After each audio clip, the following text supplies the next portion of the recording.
butcher. Kita nyo itong knuckle. Yan o.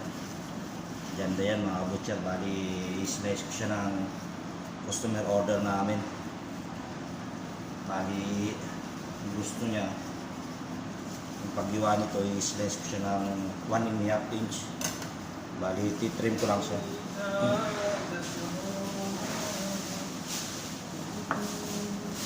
Bali, meron to ditong layer.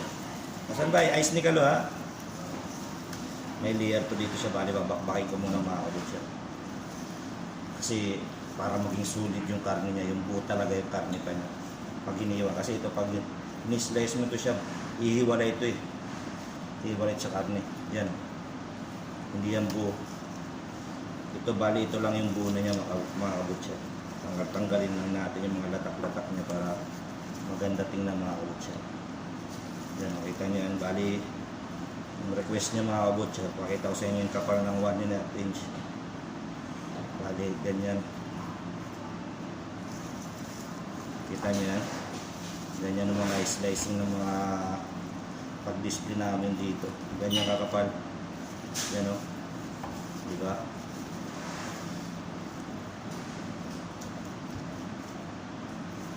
Kaya pag mga slicer kayo dito sa isang market yan, kita nyo yan, ganyan kakapal mga kabutcher.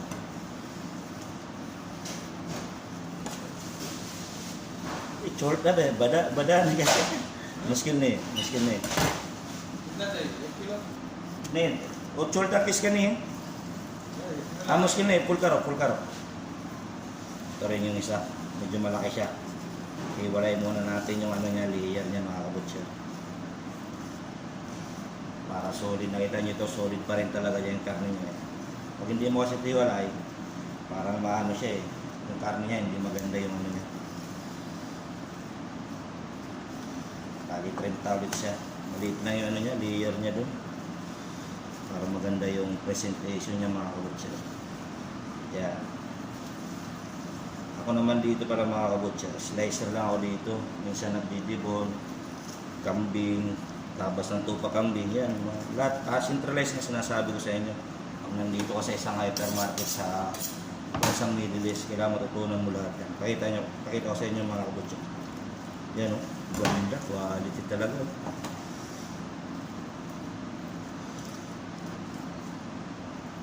Kaya gusto ko ito kasi low fat siya mga kabutcher.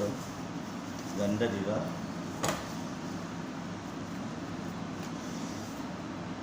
Yan mga kabutcher, yan o.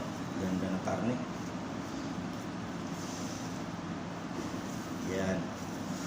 Diba, solid.